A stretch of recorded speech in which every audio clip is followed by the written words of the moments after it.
Je mérite mieux que ça. Je m'appelle Pierre, j'ai 45 ans. Et ces 5 mots ont anéanti tout ce que je croyais savoir de ma vie. Assis dans cette chambre de pension à Lyon, je regardais les papiers du divorce sur la petite table rayée.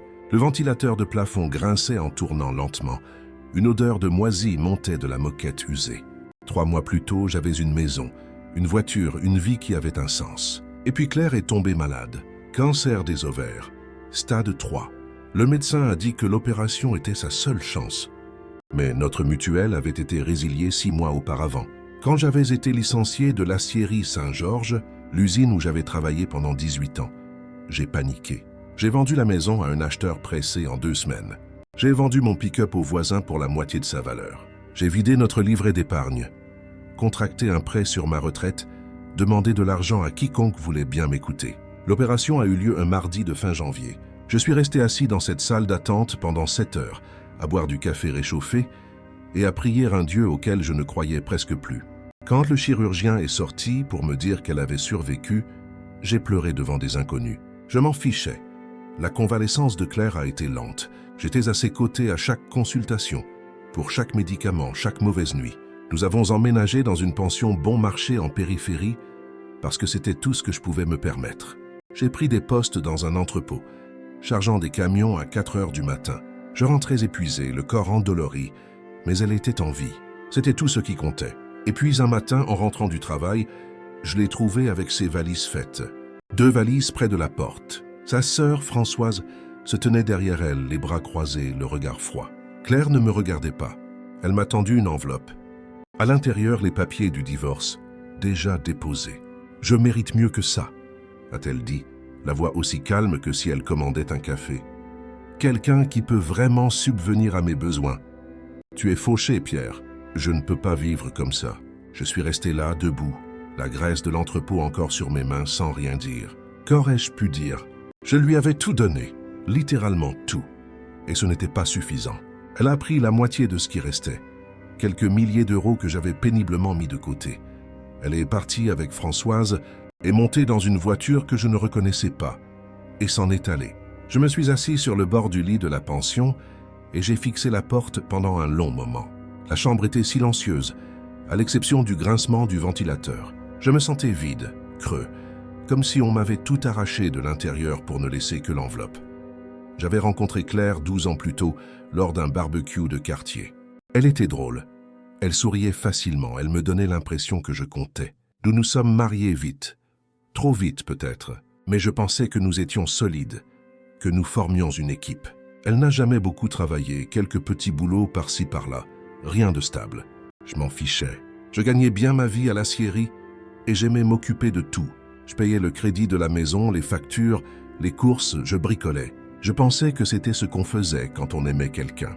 Sa sœur Françoise ne m'a jamais aimé. Elle l'a clairement montré dès le début. Trop ouvrier, trop simple, pas assez d'ambition. Avant, Claire me défendait. Mais au fil des ans, j'ai remarqué qu'elle le faisait de moins en moins. Elle a commencé par de petites remarques. La maison était trop petite. Mon travail n'avait pas d'avenir. L'amie Jessica avait un mari qui venait d'être promu directeur régional. Quand j'ai été licencié, les choses ont changé. Elle a cessé de me toucher, de me demander comment s'était passée ma journée. Quand le diagnostic du cancer est tombé, je m'attendais à ce que ça nous rapproche. Au lieu de ça, elle a pris ses distances. Mais je me suis convaincu que c'était la peur qui parlait. La maladie. Je me suis persuadé qu'elle verrait à quel point je l'aimais, une fois que nous aurions surmonté ça. J'ai emprunté de l'argent à mon frère, Christophe, à d'anciens collègues, à un type avec qui je jouais au domino 2 fois par mois. J'ai vendu mes outils, mon matériel de pêche, tout ce qui avait de la valeur. J'ai fait la queue au mont-de-piété avec la montre de mon père et j'en suis sorti avec 50 € et le cœur serré. L'opération a coûté 30 000 €. J'ai rassemblé la somme morceau par morceau. J'ai vendu la maison pour 250 000 €. Après avoir remboursé le prêt et payé les frais médicaux, il restait à peine de quoi tenir quelques mois. Je pensais qu'une fois qu'elle serait guérie, nous pourrions reconstruire, repartir à zéro. Je pensais qu'elle se souviendrait de ce que nous avions. Mais la semaine après son dernier contrôle, quand le médecin a dit qu'elle était guérie du cancer, elle a commencé à parler plus souvent avec Françoise. De longs appels derrière des portes closes. J'attrapais des bribes de conversation. Des mots comme « opportunité »,« chance nouveau départ ». Les années perdues. J'aurais dû le voir venir, mais je ne voulais pas y croire. Le jour où elle est partie, j'ai appelé Christophe. Il n'a pas répondu. J'ai essayé d'autres personnes. Personne. Je suis resté seul dans cette chambre de pension, tenant ces papiers de divorce, et j'ai réalisé que je n'avais plus personne. 2 jours après le départ de Claire, j'étais assis dehors devant la pension, sur une chaise en fer rouillé, en buvant un café de station-service, quand un homme en costume s'est approché. Il était plus âgé, peut-être 60 ans, cheveux grisonnants et une mallette en cuir. « Vous êtes Pierre ?» a-t-il demandé. J'ai hoché la tête. « Je vous cherchais » a-t-il dit. « Mon nom est Grégoire. Je suis notaire. Votre oncle Léonard est décédé il y a 3 semaines. Je l'ai dévisagé. Je n'ai pas d'oncle Léonard. »« Si, » a dit Grégoire. « Le frère aîné de votre père. Ils se sont disputés avant votre naissance. Léonard ne s'est jamais marié, pas d'enfant. Vous êtes son seul parent en vie. Il vous a laissé quelque chose. » J'étais abasourdi. Mon père n'avait jamais mentionné de frère. Pas une seule fois en 45 ans. Grégoire m'a tendu un dossier. À l'intérieur, il y avait un titre de propriété, un relevé de compte et une lettre manuscrite. La propriété était un immeuble commercial dans le centre de Lyon. Le relevé bancaire montrait un compte avec 25 000 €. La lettre était courte.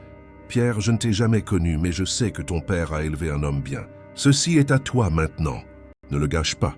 Léonard. » Je l'ai lu 3 fois. J'ai regardé Grégoire. « C'est vrai. Très vrai, » a-t-il dit. L'immeuble est entièrement payé. Il y a un locataire, un petit bistrot qui est là depuis 6 ans. Il paie 800 € de loyer par mois. Ce n'est pas énorme, mais c'est stable. Et l'argent sur le compte est net. Pas d'impôt à payer. C'est à vous. Je me suis rassis sur cette chaise en fer et j'ai senti quelque chose que je n'avais pas ressenti depuis des mois. Ce n'était pas exactement de l'espoir, mais quelque chose qui s'en approchait. Une fissure dans le mur. « Que dois-je faire ?» ai-je demandé. « Il n'y a quelques papiers. Mettre le titre à votre nom. Je peux m'occuper du reste. » Grégoire m'a regardé. « Ça va, mon garçon ?» J'ai hoché la tête. Ça n'allait pas, mais ça allait mieux qu'il y a 2 minutes. Après le départ de Grégoire, je suis resté là longtemps tenant cette lettre. J'ai pensé à Claire, à la façon dont elle avait dit que je ne pouvais pas subvenir à ses besoins, comment elle était partie à la première difficulté. J'ai pensé à Françoise, debout avec ce regard de supériorité, comme si j'étais une ordure que sa sœur avait enfin accepté de jeter. J'ai plié la lettre et l'ai mise dans ma poche. Je suis retourné dans la chambre de la pension et j'ai regardé autour de moi. Murs tachés, lumière vacillante, un lit qui s'affaissait au milieu. C'était le fond du trou, mais je n'allais pas y rester. J'ai pris mon téléphone et j'ai rappelé Grégoire. « Je veux voir l'immeuble. » « Mais je dis, je peux vous y emmener demain matin. » A-t-il répondu. « Non, ai-je dit, je veux le voir maintenant. » L'immeuble était à un coin de rue, à 2 rues des Halles de Lyon. 3 étages de briques apparentes avec de grandes fenêtres au rez-de-chaussée. Le bistrot s'appelait « L'Aube des Marais », une enseigne peinte à la main suspendue au-dessus de la porte. Par la fenêtre, on pouvait voir une poignée de gens assis à de petites tables, des tasses fumantes. Grégoire a ouvert la porte latérale et m'a fait monter. Le 2e et le 3e étage étaient vides. Parquet poussiéreux, haut plafond, vieux radiateur le long des murs. Ça sentait le bois vieilli et l'histoire. Léonard a acheté ça en 1987, a dit Grégoire. Il y avait une imprimerie en bas. Quand il a pris sa retraite, il a loué l'espace au bistrot. Les étages supérieurs sont vides depuis 2003. Mais la structure est bonne, solide. Vous pouvez rénover, louer ou tout vendre. Ça vaut environ 350 000 € sur le marché actuel. J'ai traversé la pièce lentement. J'ai touché les murs, regardé par les fenêtres la rue en bas.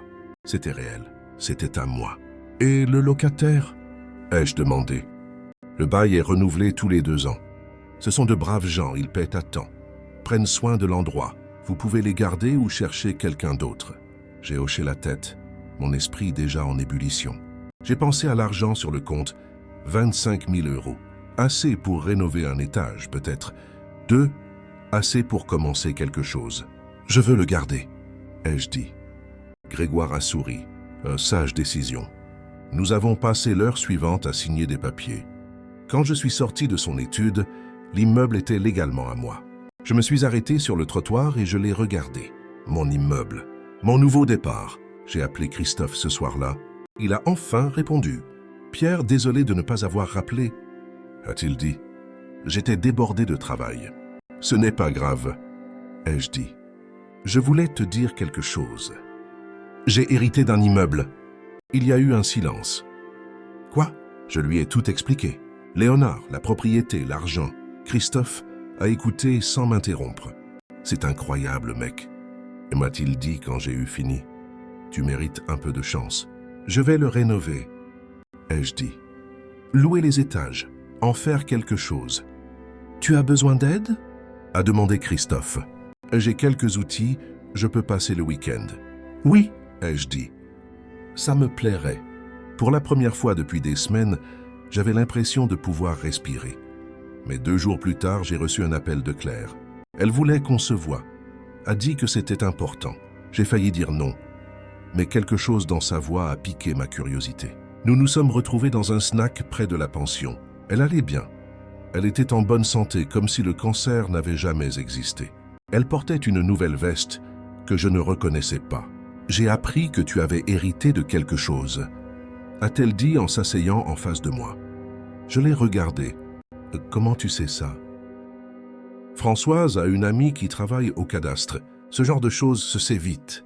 Je n'ai rien dit. Écoute, Pierre, j'ai fait une erreur, a-t-elle dit. J'avais peur. Le cancer, les problèmes d'argent, tout ça, j'ai paniqué. Mais je tiens encore à toi. Nous avons été ensemble pendant 12 ans. Ça doit bien vouloir dire quelque chose. Je me suis adossé à la banquette. Tu as dit que tu méritais mieux. Je sais, j'ai eu tort. Elle a tendu la main sur la table, a essayé de toucher la mienne. Je l'ai retirée. Je veux qu'on essaie à nouveau. On peut tout recommencer. Je vais t'aider avec l'immeuble. On peut faire en sorte que ça marche. Je l'ai regardée longuement. Puis je me suis levé. Non, ai-je dit. Je suis parti avant qu'elle ne puisse ajouter un mot. 1 semaine plus tard, j'ai commencé à rénover le 2e étage. Christophe passait la plupart des soirs après le travail. On arrachait la vieille moquette. On réparait les murs. On peignait. Ça faisait du bien de construire quelque chose de ses propres mains à nouveau. De voir les progrès. La locataire du dessous, une femme nommée Laura qui tenait le bistrot, m'apportait du café gratuit tous les matins. Elle avait environ 35 ans, discrète, avec un jean taché de peinture et un sourire facile. Elle m'a demandé ce que je comptais faire des étages.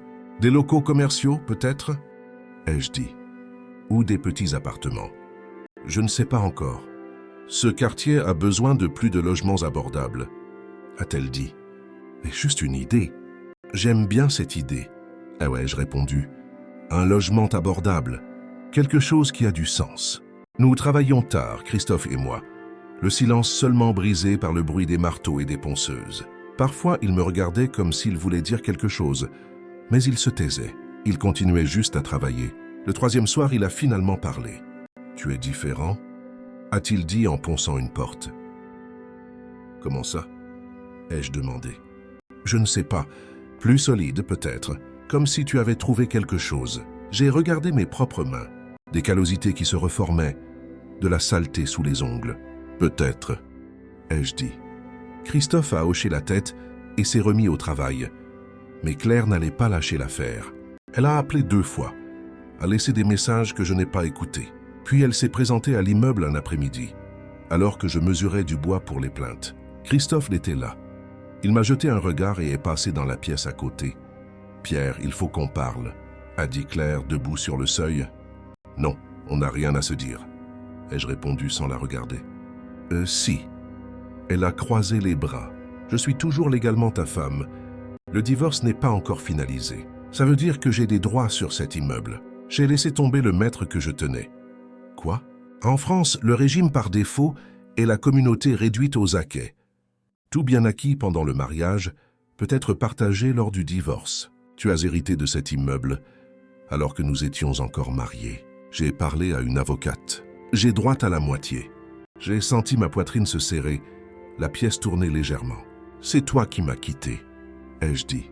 « Ça n'a aucune importance légalement », a-t-elle répondu. « J'ai des droits. » Je l'ai regardé, vraiment regardé. J'ai vu la détermination sur son visage, la froideur dans ses yeux. Il ne s'agissait pas de réconciliation. Ça ne l'avait jamais été. Elle voulait l'immeuble, elle voulait l'argent. Elle voulait prendre la seule bonne chose qui me soit arrivée depuis des mois et la couper en deux. « Thurston, sors d'ici », ai-je dit. « Pierre, sois raisonnable. On peut régler ça sans aller au tribunal. Donne-moi juste ce qui me revient et je signe les papiers. Un divorce à l'amiable. »« Thurston, sors d'ici », ai-je répété plus fort cette fois. Elle a hésité, à regarder les murs à moitié peints, les outils éparpillés. Puis elle a tourné les talons et est partie. J'ai entendu ses pas descendre l'escalier. Christophe est revenu dans la pièce. « Mec, a-t-il dit. « Je sais, ai-je répondu. 2 jours plus tard, j'ai reçu une lettre par Chronopost. J'ai reconnu le logo d'un cabinet d'avocats sur l'enveloppe.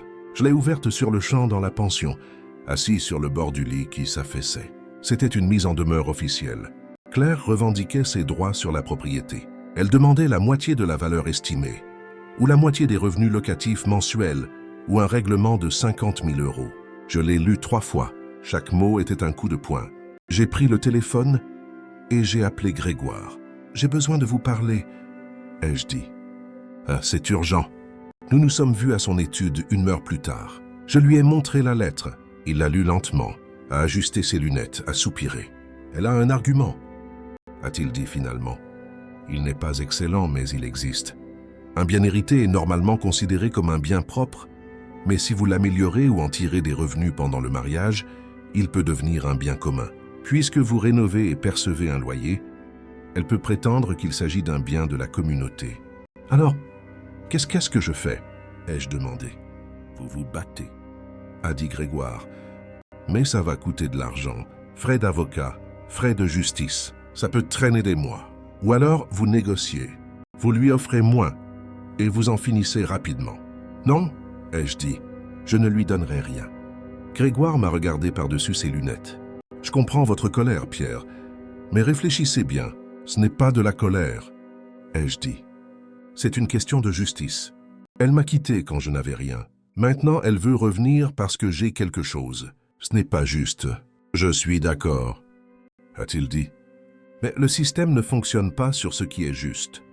Il fonctionne sur ce qui est légal. Je suis retourné à l'immeuble cet après-midi-là et je me suis assis par terre au 2e étage. Les murs étaient à moitié peints, le sol encore à finir, les fenêtres à calfeutrer. Tout était inachevé, comme ma vie. Christophe est arrivé à 6 heures. Il m'a trouvé assis là. « Qu'est-ce qui se passe ?» a-t-il demandé. Je lui ai parlé de la lettre, de ce que Grégoire avait dit. Christophe s'est assis à côté de moi. Nous sommes restés en silence un moment. Puis il a dit « Tu te souviens quand on était gamin et que tu avais cassé le vélo d'Antoine sans faire exprès ?» « Je me souviens, » ai-je dit. « Tu as travaillé 3 mois à ramasser des canettes pour lui en acheter un neuf, même si Antoine disait que ce n'était pas la peine. Tu disais que c'était pour faire ce qui était juste, pas ce qui était facile. » J'ai regardé mon frère. « Alors qu'est-ce que tu veux dire ?»« Je dis que tu as toujours su ce qui était juste. Ne la laisse pas te prendre ça aussi. Cette nuit-là, je n'ai pas réussi à dormir. Je suis resté à regarder le plafond fissuré de la pension en réfléchissant. Quand le soleil a commencé à poindre, j'avais pris ma décision. J'ai appelé Grégoire. « J'ai besoin que vous fassiez quelque chose pour moi, » ai-je dit. « Quoi donc ?»« J'ai besoin que vous enquêtiez sur la vie de Claire et de sa sœur, Françoise. Découvrez ce qu'elles font depuis qu'elle est partie. » Il y a eu une pause. « Pierre, je suis notaire, pas détective. Alors trouvez quelqu'un qui l'est, » ai-je dit. « S'il vous plaît. » Il a soupiré. « Je connais un type, un détective privé, mais Pierre, il n'est pas donné. »« Ça m'est égal, » ai-je dit. « De combien disposez-vous » a demandé Grégoire. « Ce qu'il faudra, » ai-je répondu. « Utilisez l'argent du compte de Léonard si nécessaire. »« Vous êtes sûr » a-t-il demandé. « Certain, » ai-je dit. « Faites-le. » Mumbi Pivol. 3 jours se sont écoulés lentement. J'ai continué à travailler sur l'immeuble. Chaque coup de marteau était une distraction. Chaque coup de pinceau un acte de résistance. Laura du bistrot montait parfois avec du café. On restait là à parler de petites choses, l'activité du quartier, ses projets d'élargir le menu. Elle ne posait jamais de questions sur Claire. Mais je sentais qu'elle savait. Les gens savent toujours. Le 4e jour, Grégoire a appelé. J'ai le rapport. A-t-il dit, la voix étrange.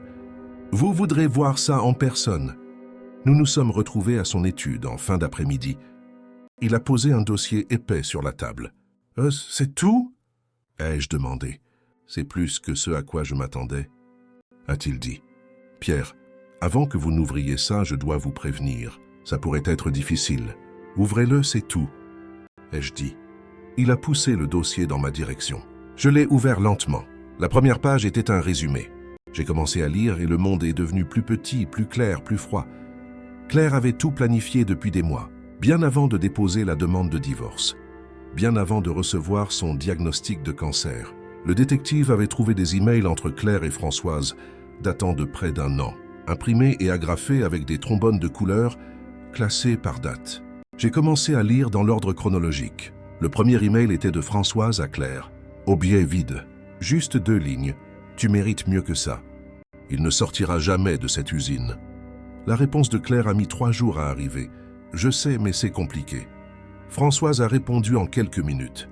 Ce n'est pas compliqué, c'est simple. Tu gâches ta vie. J'ai tourné la page. D'autres emails. Françoise qui insistait, Claire qui résistait, mais de moins en moins. Puis le diagnostic du cancer est tombé et tout a changé. L'email de Françoise 2 semaines après le diagnostic était direct. C'est terrible, mais ça peut aussi être une opportunité. Laisse-le tout payer. Laisse-le se ruiner pour te sauver. Après, tu pars et tu recommences. Claire a répondu « Je ne sais pas si je peux faire ça. Ça me semble mal. » Françoise a rétorqué « Ce qui est mal, c'est que tu restes coincé avec un ouvrier pour le reste de ta vie. Il te doit bien ça. Tu es malade, qu'il se débrouille. » Le plan était là, écrit noir sur blanc. Me laisser tout dépenser pour lui sauver la vie, puis m'abandonner. J'ai tourné d'autres pages. Le détective avait été minutieux. Il y avait des relevés bancaires montrant des virements de Françoise à Claire, de petites sommes sur 2 ans. 200 € par-ci, 500 par-là. Le total approchait les 7000 €.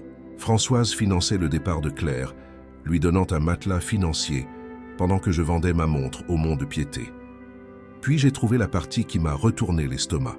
Claire voyait quelqu'un, un homme nommé Jordan Lefebvre, représentant pharmaceutique. Ils s'étaient rencontrés lors d'une de ses consultations à l'hôpital. Le détective avait des photos. Claire et Jordan entrant dans un hôtel à Villeurbanne. Claire et Jordan déjeunant dans un restaurant que je n'aurais jamais pu me payer. Claire et Jordan main dans la main, se promenant dans un parc. Les dates sur les photos disaient tout. Leur premier rendez-vous avait eu lieu 8 semaines plus tôt, 1 semaine exactement après qu'elle a reçu son certificat de guérison.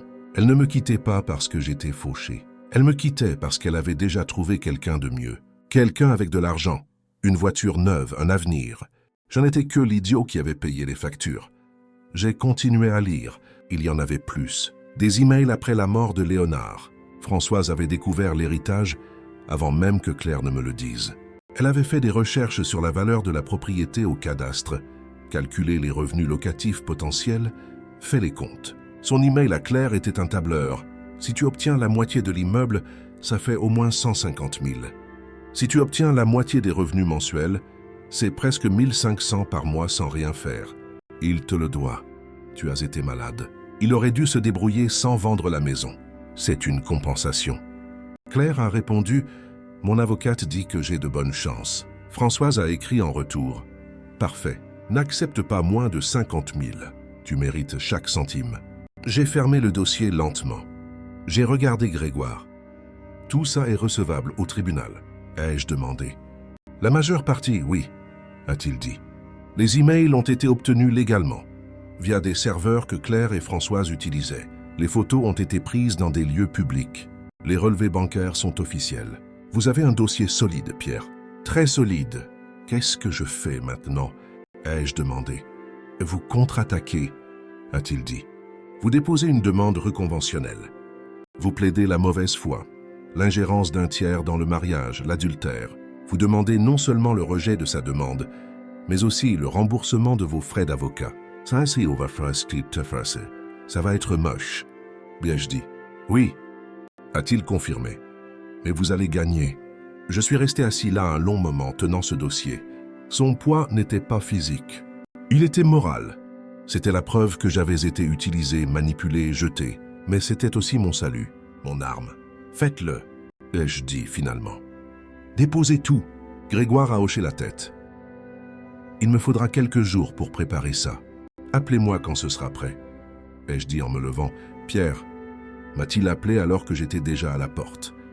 Oui, ça va tout changer. Vous êtes prêt? Je l'ai regardé. Je le suis. Les 2 semaines qui ont suivi se sont déroulées dans un brouillard étrange. J'ai continué à travailler à l'immeuble, mais mon esprit était ailleurs. Christophe l'a remarqué. « Tu es bien silencieux », a-t-il dit un soir alors que nous installions des plaintes. Je réfléchis.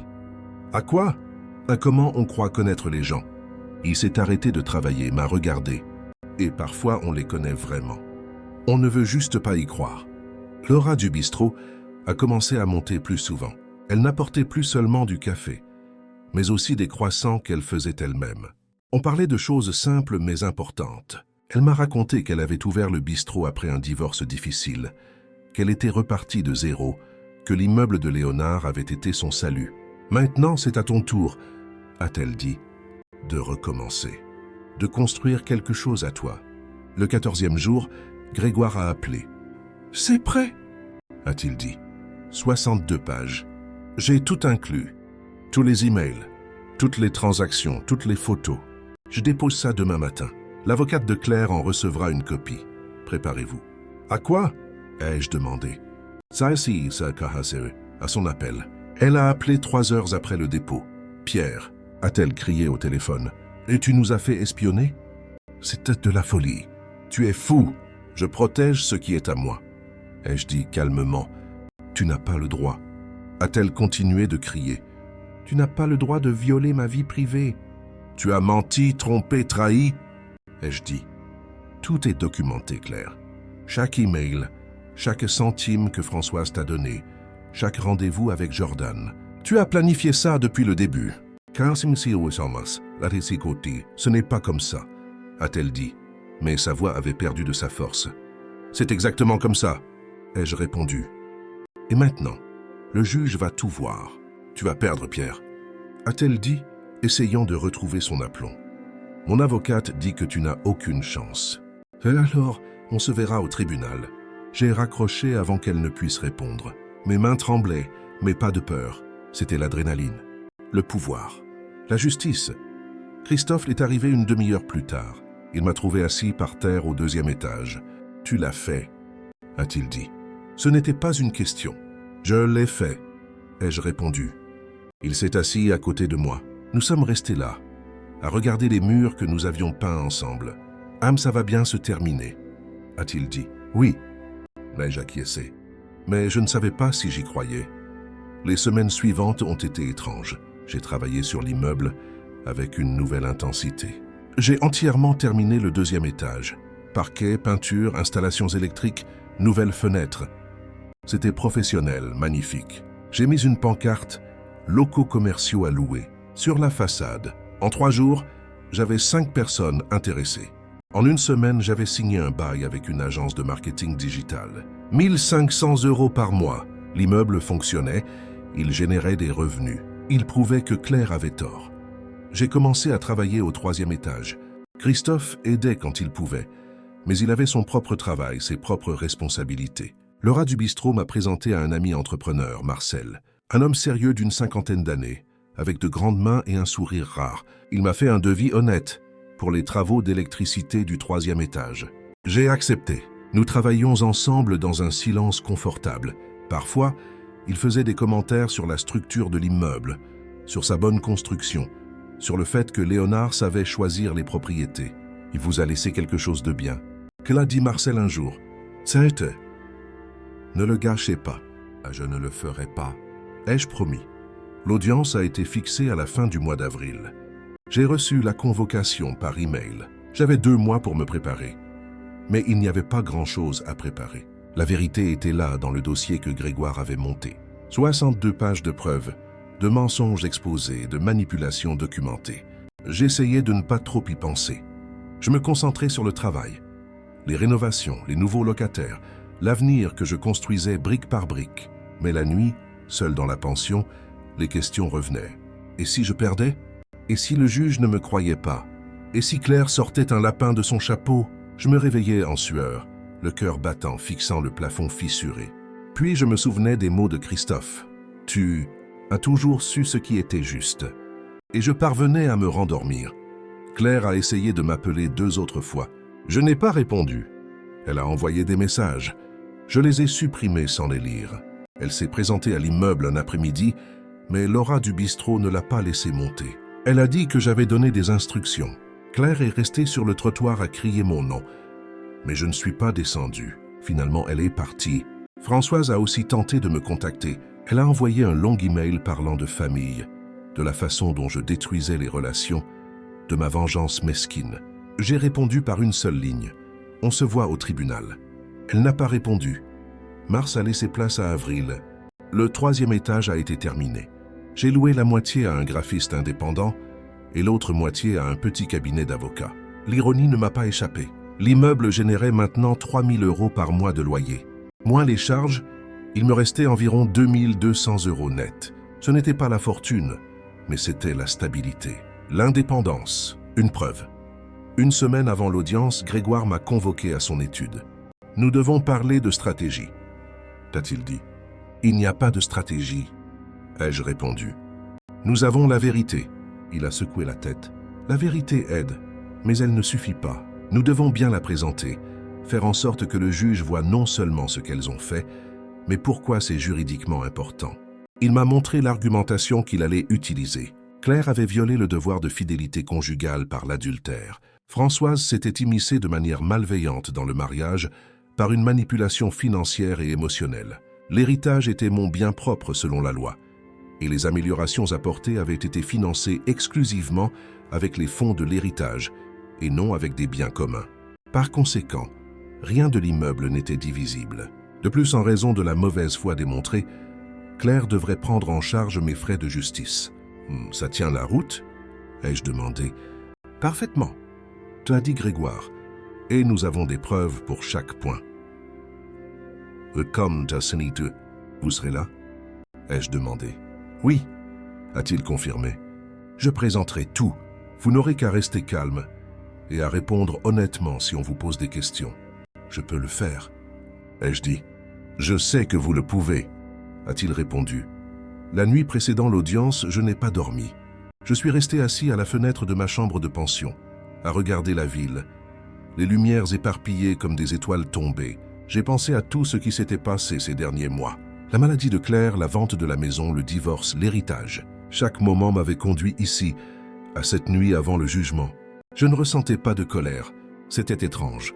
Je ressentais un calme profond, comme si j'avais enfin trouvé ma place dans le monde. À 5 heures du matin, j'ai renoncé à essayer de dormir. J'ai pris une douche. J'ai mis les seuls vêtements corrects que j'avais, un pantalon noir et une chemise blanche que Christophe m'avait prêté. Je me suis regardé dans le miroir fissuré de la salle de bain et j'ai eu du mal à me reconnaître. Pas à cause des vêtements, mais à cause de mon regard. Il y avait là une détermination, une fermeté qui n'existait pas avant. Le tribunal était un bâtiment gris dans le centre. Je suis arrivé 1 heure en avance. Grégoire était déjà là, dossier à la main, costume impeccable. « Vous avez dormi ?» a-t-il demandé. « Non, ai-je avoué. Actus, mais je vais bien. » Christophe est arrivé 15 minutes plus tard. Il m'a serré dans ses bras sans rien dire. Laura du bistrot est venue aussi. Ça m'a surpris. « Je suis venu te soutenir », a-t-elle dit simplement. Je n'étais pas seul. Ça comptait plus que je ne l'imaginais. À 9 heures précises, nous sommes entrés dans la salle d'audience. Elle était plus petite que je ne le pensais. Murs blancs, quelques rangées de bancs, une grande estrade pour le juge. Claire était déjà là avec son avocate, une femme en tailleur gris à l'expression dure. Françoise était assise derrière, les bras croisés, le regard méprisant. Je ne les ai pas regardés. Je me suis assis à côté de Grégoire. J'ai pris une profonde inspiration. Le juge est entré, un homme d'une 60aine d'années, cheveux blancs, lunettes de lecture suspendues à son cou. « Levez-vous !» Il s'est assis. Nous nous sommes assis. « Fatoma Kenzia !» Commençons, a-t-il dit. La voix lasse de quelqu'un qui a vu trop de querelles de divorce. L'avocate de Claire a commencé. Elle a parlé du régime de la communauté réduite aux acquêts, des droits conjugaux, de la manière dont l'héritage avait été amélioré pendant le mariage et était donc devenu un bien commun. Elle a parlé pendant 20 minutes, a cité la jurisprudence, a présenté des calculs. Elle a demandé au tribunal d'accorder à Claire la moitié de la valeur de l'immeuble ou un règlement de 50 000 €. Quand elle a eu terminé, le juge a regardé Grégoire. La défense souhaite-t-elle s'exprimer? Grégoire s'est levé, a ajusté sa cravate, a ouvert son dossier. First up, monsieur le juge. A-t-il commencé? Il ne s'agit pas d'une simple affaire de partage de biens. Il s'agit d'une affaire de mauvaise foi, de manipulation et de violation des devoirs conjugaux. Il a commencé à présenter les emails, un par un en lisant des extraits à voix haute. Sa voix résonnait dans la petite salle, les plans de Françoise, les réponses de Claire, la froideur avec laquelle elles avaient planifié ma ruine financière. Il a montré les virements bancaires, l'argent que Françoise avait donné à Claire pendant notre mariage, créant un fonds de secours pendant que je vendais ma montre. Puis sont venues les photos, Claire et Jordan. Chaque image projetée sur le mur, datée, localisée, prouvant l'adultère. Le juge s'est penché en avant, a étudié chaque document, chaque photo. Il a posé des questions. Grégoire a répondu avec une précision chirurgicale. L'avocate de Claire a tenté de s'opposer, a invoqué la vie privée, l'absence de pertinence. Le juge a rejeté chaque objection. « C'est tout à fait pertinent », a-t-il dit. Cela montre le caractère de la requérante et les circonstances de la rupture du mariage. Grégoire a continué. Il a montré comment l'héritage était mon bien propre, comment les rénovations avaient été payées uniquement avec l'argent de l'héritage, et non avec des fonds communs. Citant l'article 1405 du Code civil, les biens acquis par succession sont exclus de la communauté. Il a montré les contrats de location, les factures des rénovations. Tout était documenté, tout était clair. Finalement, il a présenté la demande de remboursement des frais d'avocat. En raison de la mauvaise foi démontrée par la requérante et de l'ingérence malveillante de sa sœur, Madame Françoise Costa, nous demandons que la requérante prenne en charge les frais de justice du défendeur d'un montant de 16 800 €. Quand Grégoire s'est rassis, le silence régnait dans la salle. Le juge a enlevé ses lunettes, s'est frotté les yeux. Il a regardé Claire. « Madame, souhaitez-vous vous exprimer ?» a-t-il demandé. Claire a regardé son avocate. L'avocate a murmuré quelque chose. Claire a secoué la tête. Le juge a attendu. « Avez-vous quelque chose à dire sur les preuves présentées, en particulier sur les emails et les photographies ?» Claire a ouvert la bouche, l'a refermée, l'a rouverte. « Les emails sont vrais », a-t-elle dit finalement d'une petite voix. « Et la relation avec Monsieur Jordan Lefebvre, quand a-t-elle commencé ?» Claire a baissé les yeux. « En mars, alors que vous étiez encore marié au défendeur. »« Oui. » Le juge a pris des notes. Il a regardé Françoise. « Vous êtes Madame Françoise Costa, sœur de la requérante ?»« Oui. » a répondu Françoise, la voix pleine de défi. « Vous avez effectué des virements bancaires à votre sœur pendant son mariage pour un total d'environ 7 000 €. C'est exact. » A-t-elle dit. « J'aidais ma sœur. Vous l'aidiez ou vous financiez la fin de son mariage ?» a demandé le juge. Françoise n'a pas répondu. Le juge a pris d'autres notes, a fermé le dossier devant lui. « Je vais examiner tout ce qui a été présenté ici aujourd'hui. La décision sera rendue dans un délai de 15 jours. » L'audience est levée. Il a frappé avec son marteau. Tout le monde s'est levé. Claire est sortie rapidement. Françoise sur ses talons. Elles n'ont pas regardé en arrière. Je suis resté là, debout, sentant un poids s'enlever de mes épaules. Grégoire m'a donné une tape dans le dos. « Ça s'est bien passé », t'a-t-il dit. « Très bien. » Nous sommes sortis du tribunal. Christophe m'a serré dans ses bras dans les escaliers. « Fier de toi, frérot », t'a-t-il dit. Laura a souri, a proposé un café. Nous avons accepté. Nous sommes allés tous les trois au bistrot. Nous nous sommes assis à une table dans un coin, avons bu du café et mangé des croissants. Et pour la première fois depuis des mois, j'ai senti que je pouvais respirer à fond. Les 15 jours ont semblé une éternité. J'ai continué à travailler sur l'immeuble. J'ai commencé à planifier l'achat d'une deuxième propriété, une petite maison de ville à 2 rues de là qui était à vendre. Elle avait besoin de travaux, mais elle avait du potentiel. J'ai utilisé une partie de l'argent de l'héritage comme apport. J'ai obtenu un petit prêt pour le reste. L'agent immobilier m'a regardé, surprise, quand le prêt a été approuvé. « Vous avez un bon dossier », a-t-elle dit. « Et une propriété comme garantie, ça aide. » Le 13e jour, Grégoire a appelé. « Là que la décision du team est tombée », a-t-il dit. « Et on a gagné, Pierre. On a tout gagné. » J'ai expiré un souffle que je ne savais pas que je retenais. Le juge a entièrement rejeté la demande de Claire. Il a confirmé que l'héritage est votre bien propre. Il l'a condamné à payer vos frais d'avocat. Et il a même ajouté une note sur sa mauvaise foi qui restera dans le dossier. « Qu'est-ce que ça veut dire ?» ai-je demandé. « Ça veut dire que c'est fini. Vous êtes libre. L'immeuble est à vous. L'avenir est à vous. » J'ai raccroché et je me suis assis par terre au 3e étage. J'ai regardé les murs peints, les fenêtres neuves, le parquet brillant. J'avais construit ça. Je m'étais battu pour ça. J'avais gagné. Claire n'a jamais payé les frais. J'ai appris plus tard par Christophe qu'elle avait déclaré faillite 4 mois après la décision. Françoise a cessé de lui parler, furieuse que Claire ait tout avoué au tribunal. Leur relation a implosé. Jordan, le représentant pharmaceutique, a quitté Claire quand il a découvert qu'elle n'avait pas d'argent et qu'elle avait des dettes. Elle a emménagé dans un petit appartement dans une banlieue est et a trouvé un travail de serveuse dans une cafétéria. J'ai appris tout ça indirectement. Je n'ai pas cherché à en savoir plus. Ça ne m'importait plus. J'ai terminé la rénovation de la maison de ville en août. 3 mois de dur labeur. Christophe a aidé, Marcel l'entrepreneur aussi. Laura a apporté du café et de la nourriture. Nous étions devenus une équipe étrange mais fonctionnelle. J'ai transformé la maison en 2 appartements, un par étage. Je les ai loués tous les 2 en 2 semaines.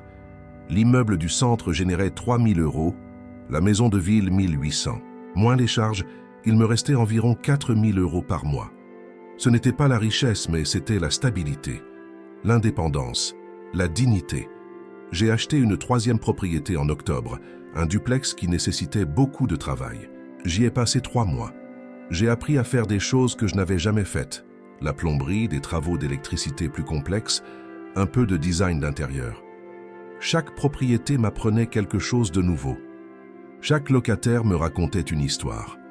J'ai commencé à comprendre que je ne louais pas seulement des espaces, je fournissais des foyers, j'aidais les gens à recommencer, comme j'avais recommencé.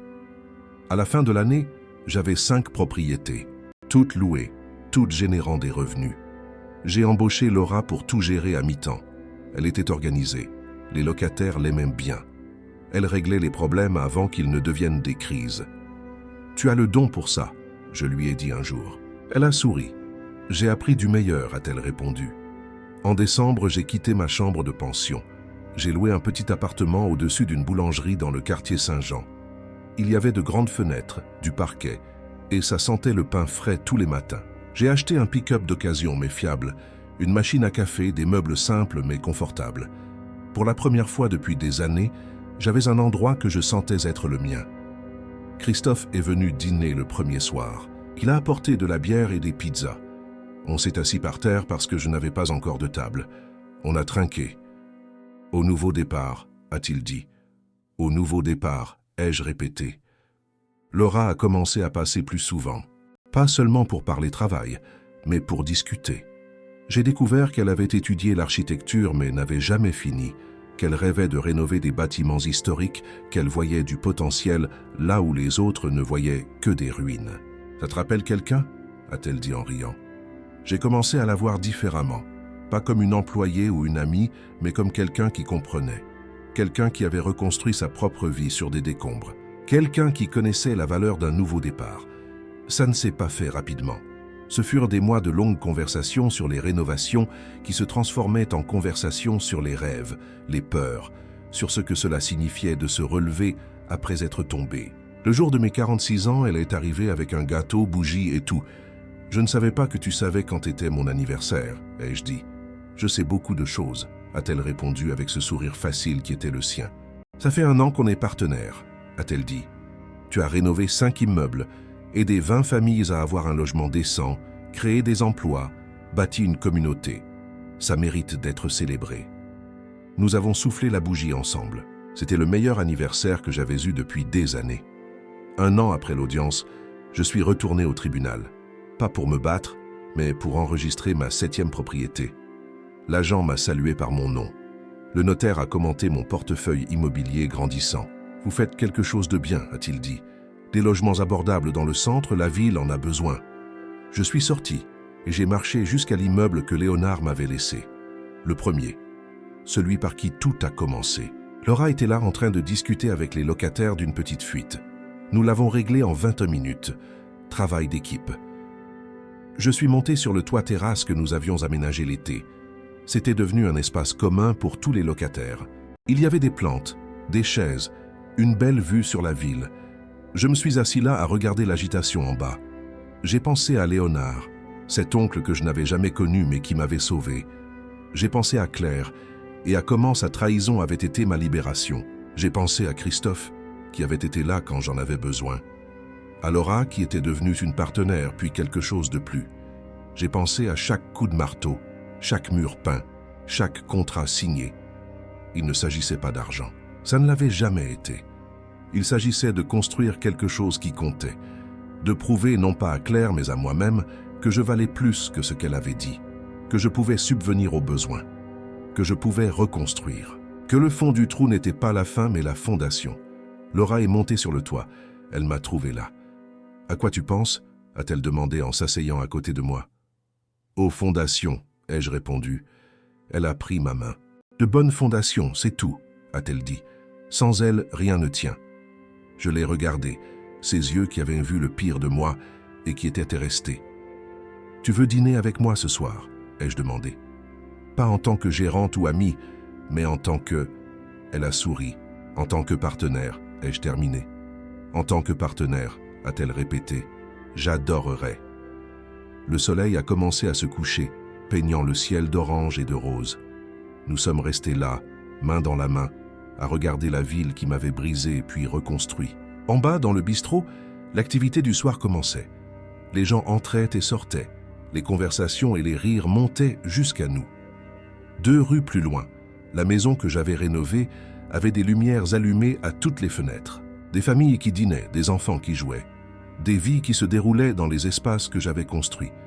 J'ai pensé envoyer un message à Claire, quelque chose sur le pardon, ou pour clore le chapitre. Mais je ne l'ai pas fait. Je n'en avais pas besoin. Elle ne faisait plus partie de mon histoire. Elle n'était que la poussée qui m'avait lancé dans la bonne direction. Christophe a appelé plus tard. « J'ai des nouvelles » a-t-il dit, excité. « Je vais me marier. »« À votre félicitation, mec » ai-je répondu. « Et ce n'est pas tout. J'ai besoin d'un témoin. Quelqu'un qui m'a appris que tomber n'est pas la fin. Ce serait un honneur, ai-je dit, ravalant mon émotion. La cérémonie a eu lieu en mars, dans une petite église du quartier où nous avions grandi. Je portais un costume neuf. Laura m'accompagnait dans une robe bleue. Pendant les vœux, Christophe m'a regardé et m'a fait un signe de tête. Je me suis souvenu de quand nous étions assis par terre au 2e étage, à peindre des murs et à parler de nouveaux départs. Maintenant, il commençait le sien. À la réception, j'ai rencontré la famille de la mariée, des gens simples et bons. L'un des oncles m'a pris à part. « Christophe dit que tu possèdes plusieurs immeubles dans le centre », a-t-il dit. « C'est exact », ai-je confirmé. « Je cherche un logement à louer pour ma fille. Elle commence ses études. Tu aurais quelque chose ?»« J'ai ça », ai-je dit. « Parlons-en la semaine prochaine. » Chaque connexion en amenait une autre. Chaque locataire satisfait me recommandait à quelqu'un. En 2 ans, j'avais 12 propriétés. En 3, j'en avais 16. Ce n'était pas un empire, mais c'était solide. C'était construit avec intégrité, avec un travail honnête, avec le respect des gens qui me confiaient leur foyer. J'ai embauché plus de monde. Un comptable, mon propre avocat, Grégoire avait pris sa retraite, une petite équipe de maintenance. Laura est devenue associée officielle. Elle gérait les opérations pendant que je cherchais de nouvelles propriétés et négociais les rénovations. Nous travaillions bien ensemble. Nos compétences se complétaient. Nos rêves s'alignaient. Pour mon 48e anniversaire, elle m'a emmené dîner dans un restaurant au sommet d'un immeuble. On pouvait voir toute la ville illuminée. « Tu vois tes propriétés d'ici » a-t-elle demandé. Je les ai pointées une par une. Celle-là, c'était la première, le cadeau de Léonard. Celle-là, la deuxième, la maison de ville. Celle-là, la troisième. Elle a suivi mon doigt. « Il y en a tellement » a-t-elle dit. « Ce sont des gens » ai-je corrigé. Chaque fenêtre allumée est une famille, une vie, une histoire. Elle m'a regardé différemment. « Quoi » ai-je demandé. « Toi » a-t-elle dit. « Quand je t'ai connu, tu étais brisé, perdu. Mais même là, dans cette misérable pension, en regardant ces papiers de divorce, il y avait quelque chose. Une détermination. Et maintenant, regarde-toi. Je n'ai pas tant changé, ai-je dit. Ah, et tu as changé, a-t-elle répondu. Mais en bien. Tu es devenu plus toi-même. Est-ce qu'on devient plus soi-même quand on nous a tout pris, ai-je demandé. Je crois que oui, a-t-elle dit, parce qu'il n'y a plus rien derrière quoi se cacher. Nous avons commandé un dessert, parlé de s'étendre à d'autres villes, de créer un fonds pour aider les gens dans des situations comme celles que j'avais vécues, de laisser un héritage qui compte. Quand nous avons quitté le restaurant, la ville était encore vivante. Du mouvement dans les rues, des lumières dans les immeubles, chacun racontant des histoires que je ne connaîtrais jamais. Mais j'en connaissais quelques-unes. Je connaissais Madame Marie au 2e étage de l'immeuble de la rue Victor Hugo, qui avait fui une relation abusive et recommencé sa vie là. Je connaissais Monsieur Jean au rez-de-chaussée de la maison de la rue de la République, qui avait perdu son emploi à 60 ans et avait besoin d'un endroit abordable jusqu'à sa retraite. Je connaissais l'étudiante Béatrice, au 3e étage de l'immeuble central qui travaillait le jour et étudiait la nuit et avait besoin d'un logement près de l'université. Chacun avait une histoire de nouveau départ. Chacun construisait quelque chose sur des décombres, comme je l'avais fait. Nous sommes rentrés en silence, un silence confortable. Laura a appuyé sa tête contre la vitre, regardant les lumières défiler. Quand nous nous sommes arrêtés devant son appartement, elle n'est pas sortie tout de suite. « Pierre », a-t-elle dit. « Oui, merci. »« Ah, pourquoi ?»« De m'avoir laissé faire partie de ça. De la construction, de la communauté. De toi ?» J'ai pris sa main. « Merci à toi d'être resté. » Y ai-je répondu. Elle a souri, m'a embrassé sur la joue et est sortie de la voiture. Avant de fermer la porte, elle s'est retournée. « Demain, on va voir cette propriété à la Croix-Rousse. »« Oui, » ai-je confirmé. « Ce pourrait être notre plus grosse rénovation. »« J'ai hâte, » a-t-elle dit avant de disparaître derrière la porte. J'ai roulé vers chez moi en pensant à quel point les choses avaient changé. Il y a 3 ans, j'étais dans cette pension, pensant que ma vie était finie. Maintenant, j'avais une entreprise prospère, j'avais retrouvé Christophe, j'avais Laura, j'avais un but. Il ne s'agissait pas d'argent, même si l'argent aidait. Il s'agissait de prouver que je valais plus que ce que Claire avait dit, que le fond du trou n'était pas la fin, mais le début, que reconstruire était possible, que la valeur ne venait pas des autres, mais de l'intérieur. Je me suis garé devant la boulangerie. J'ai monté les escaliers. L'odeur du pain pour le lendemain commençait déjà à se répandre. Je suis entré dans l'appartement, j'ai allumé les lumières, j'ai regardé les meubles simples, les murs décorés de photos de chaque propriété, la table où je faisais mes plans. C'était à moi, construit avec un travail honnête, avec intégrité, avec respect. Je me suis assis sur le petit balcon avec une bière. J'ai regardé la ville. Quelque part là-dehors, Claire vivait sa vie. Quelque part, Françoise avait ses propres problèmes. Ça n'avait plus d'importance. Elle ne faisait plus partie de mon voyage. Elle n'était que la poussée qui m'avait mis sur le bon chemin. Le téléphone a sonné. C'était un message de Laura. « Merci pour la soirée. » Suivi d'un autre. « Tu es spécial, Pierre. Plus que tu ne le penses. » J'ai souri. J'ai répondu « Toi aussi. » J'ai posé le téléphone. J'ai fini ma bière. Je suis rentré, je me suis allongé sur le lit. J'ai regardé le plafond qui n'avait pas de fissure. J'ai pensé à Léonard et à sa lettre. Ne le gâche pas. Je ne l'ai pas gâché, mon oncle, ai-je pensé. J'ai construit quelque chose qui compte. J'ai aidé des gens. J'ai reconstruit non seulement des immeubles, mais des vies, y compris la mienne. J'ai fermé les yeux. Pour la première fois depuis des années, je me suis endormi sans poids, sans peur, sans regret. L'avenir était ouvert, plein de possibilités. Et j'étais prêt.